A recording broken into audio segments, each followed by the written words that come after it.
Good morning, everybody, and we are just waiting for the bingo, which has just started, which is perfect. It is good to see you all. I hope you're all having an amazing day. Mladen says good morning, so good morning to you as well, Mladen. We are here to do some reading. I have a busy day today again, but I am really looking forward to it. We've got our book ready. Not this one, because it's Rich Dad Poor Dad in Chinese, which is a book that I still want to read for you. But yes, I only have the Chinese version still. So we're reading The Art of Thinking Clearly. It is a great book. Some chapters I agree with, some I don't. That's why I give the commentary. And the back cover says The Secrets of Perfect Decision Making. So this definitely does help with the decision making and thinking about how things are. And I'm going to say a quick hello to somebody on Bigo. There we go. And then we shall start getting into chapter 50, Sweet Little Lies, Cognitive Dissonance.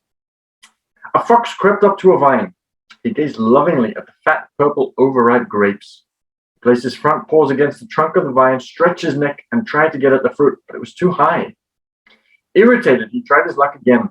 He launched himself upward, but his jaw snapped only at fresh air. A third time, he leapt with all his might, so powerfully that he landed down back on the ground with a thud. Not a single leaf had stirred. Fox turned his nose up. These aren't even ripe yet.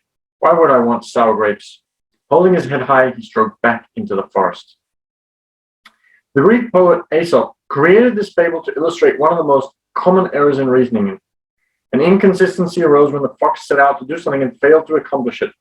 He can resolve this conflict in one of three ways: by somehow getting at the grapes, by admitting that his skills are insufficient, or by retrospectively reinterpreting what happened.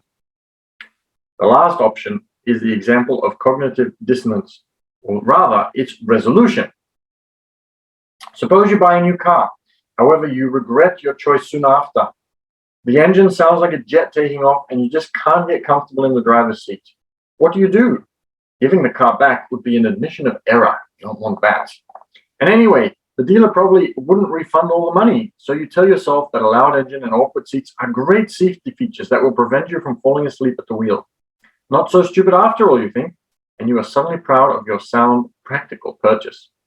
This is so true, and it's important to realize that we do this and that other people do this. And when you can see it for what it is, when you understand that as humans, we feel this need to justify ourselves, our existence, everything that we do, we are going to turn the tables, because otherwise we find it really difficult to live with ourselves. How are we going to survive if we always think that we are terrible? How are we going to survive if we're always telling people that we are no good, because they will judge us and then we will not be able to achieve our objectives? So this is just something that we do instinctively in order to be able to survive and achieve what we want to achieve in life.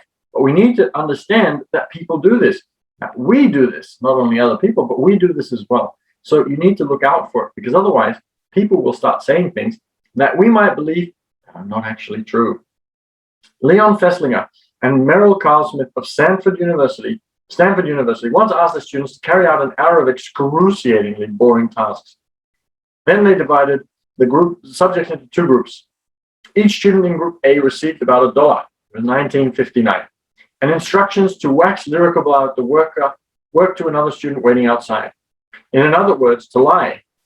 The same was asked of the students in group B, but with one difference. They were given $20 for the task. Later, the students had to divulge how they had really found the monotonous work. Interestingly, those who received only $1 rated it as significantly more enjoyable and interesting. Why? One measly $1 was not enough for them to lie outright. Instead, they convinced themselves that the work was not that bad. Just as Aesop's fox reinterpreted the situation, so did they. The students who received more didn't have to justify anything. They had lied and netted $20 for it. Fair deal. They experienced no cognitive dissonance. Suppose you apply for a job and discover you have lost out to another candidate. Instead of admitting that the other person was better suited, you convince yourself that you didn't want the job in the first place.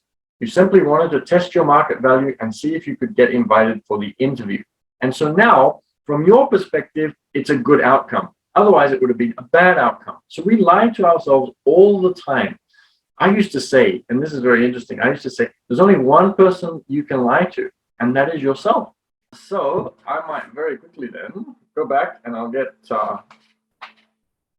get that bit edited. Thank you for that, Mladen.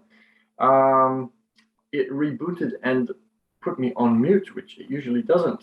Okay, so I reacted very similarly some time ago when I had to choose between investing in two different stocks. My chosen stock lost much of its value shortly after the purchase, whereas shares in the other stock, the one I hadn't invested in, skyrocketed. I couldn't bring myself to admit my error. Quite the reverse. In fact, I distinctively remember trying to convince a friend that though the stock was experiencing teething problems, it still had more potential overall. Only cognitive dissonance can explain this remarkably irrational reaction. The potential would indeed have been even greater if I had postponed the decision to purchase the shares until today. It was that friend who told me the Aesop fable. You can play the clever fox all you want, but you'll never get the grapes that way. So realize that the people around us are lying to themselves and that we are lying to ourselves. And if we can take a step back and see that and understand that, then it gives us more power to be able to make better decisions, for us to be able to achieve our goals. And rather than create an excuse around why we are not achieving something, we're able to actually start looking for the solution rather than just explaining away the challenge. So let's say, for example, I buy a share and it goes down. Most people, what we do is we lie to ourselves and we tell ourselves, well, I'll buy more if it goes down, or I'll hold on to it and we'll turn around. But turning around can take years. Whereas I can also then sell at a loss, take that money, put it into something that is a much better investment, and actually make more in the shorter term than it would take for that stock to turn around. I actually experienced this myself. I bought a stock when I was at university and it went down. And I bought it when it was already low and I thought that it would only be able to go up from there. And it went down further. And I did buy more. And it took about 11 years for the stock to turn around. Now, if I would have taken the money out and sold it at a loss and put it into something that was growing at that moment, I would have made more in 3 years than the 11 years it took me to be able to get that stock to come back to where it originally was and then surpass it. So very important lesson. I hope you got a lot out of that one. Tomorrow, hopefully we have less technology issues and we'll be reading chapter 51. Live each day as if it were your last, but only on Sundays. And this one's called hyperbolic discounting. I'll see what I can do about the internet, but it should have been working properly. So apologies for that. The recording will be available. We'll make sure we cut out the part where I was on mute, where it wasn't working properly. And we'll see if we can get that all fixed and sorted. So if you go to the Passive Cashflow Club, you can see the recording there. And you can also see and get to know me and get in touch on Instagram. And the page there is called business_team_6. So if you want to say hello, send me a DM, get in touch there, see the other things that I'm up to and doing, then feel free. And I'm looking forward to seeing you there.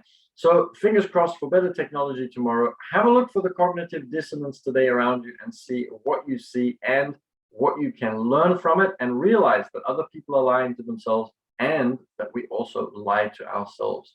So that can be very useful. Have a great day, and I'll see you all tomorrow.